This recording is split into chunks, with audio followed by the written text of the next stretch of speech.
Hello সুপ্রিয় বন্ধুরা, আজকে আমরা ফেসবুকের সেটিংস নিয়ে কিছু আলোচনা করব, যেগুলো খুব গুরুত্বপূর্ণ সেটিংস।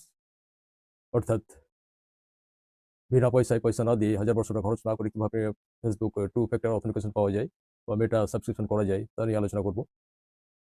আপনারা চ্যানেলটিকে সাবস্ক্রাইব করবেন পরবর্তী আপডেট পেতে। তো দেখা যাক কিভাবে আমরা এই মেটা সাবস্ক্রিপশন বিনা পয়সায় আমরা ডকুমেন্টস সাবমিট করে করতে পারি এবং কোথায় কিভাবে এগুলো করতে হবে সেটিংসগুলো, সেগুলো আমরা নিয়ে আলোচনা করব। আপনারা দেখতে থাকুন ও চ্যানেলটিকে সাবস্ক্রাইব না করলে সাবস্ক্রাইব করুন ও লাইক কমেন্ট করতে ভুলবেন না। সাথে থাকবেন। আসুন দেখা যাক। তো প্রথমে আমরা আসবো আমাদের হোম পেজে, ফেসবুক আইকনে। সেখানে আমরা ট্যাপ করব। ট্যাপ করার পর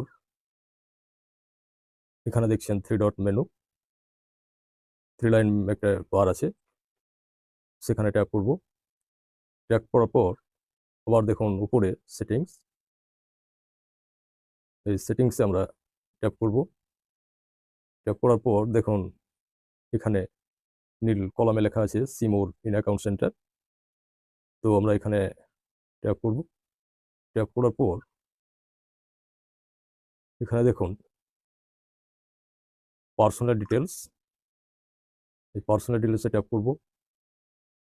ট্যাপ করার পর এখানে যাবতীয় ইনফরমেশনগুলো আমাদের দিতে হবে, যদি না দেওয়া থাকে।